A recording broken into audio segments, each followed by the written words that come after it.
Hello guys! Welcome back to my channel! Repotting my Croton Mummy, Ficus Elastica, and of course, my Croton Petra. Hello guys! Welcome back to my channel.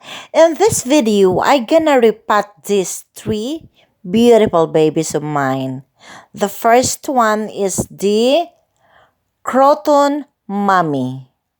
Look at this one. This Croton Mummy is very common to me. We have many like this in the Philippines. That's why I love it.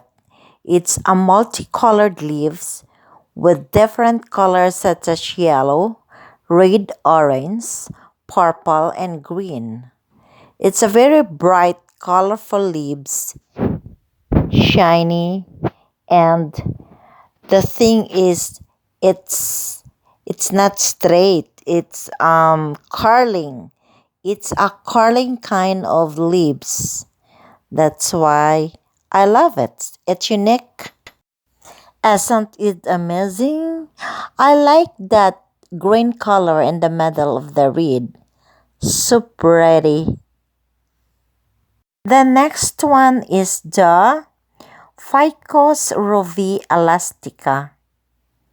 It is a variegated rubber tree, and this kind of plant will grow taller.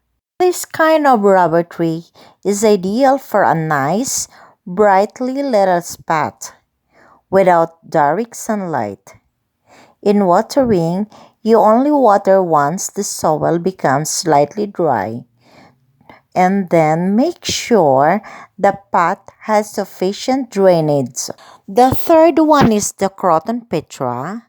It is an evergreen shrub native to Southern Asia and the Western Pacific Islands. As I live in Canada, Croton can be grown in containers only and kept indoors during the cold weather. This will produce multicolored leaves in moderate to bright and direct sunlight.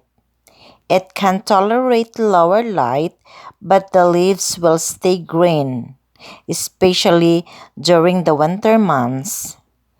And maybe new growth.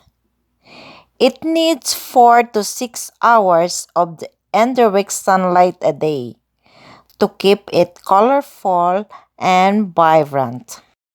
That's the end of my repotting video. Bye bye. See you next time.